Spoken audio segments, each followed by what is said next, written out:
Ito ang aming handa. Palabok. Tapos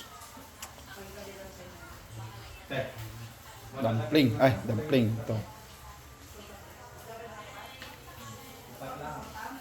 Yun yung Bayboy. Later, will open. Carbonara. Sushi. Tapos dito guys, si mother ko ang gumagawa ng dumpling. At ang aking sister naman ang nagluluto.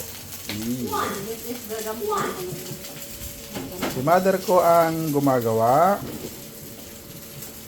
Si sister ko ang nagluluto. And syempre, ako ang tagakain. Ito na yung akin. No? Nilagay ko sa ano, parang wonton.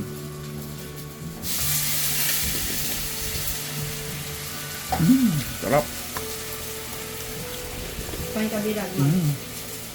Very good, very good.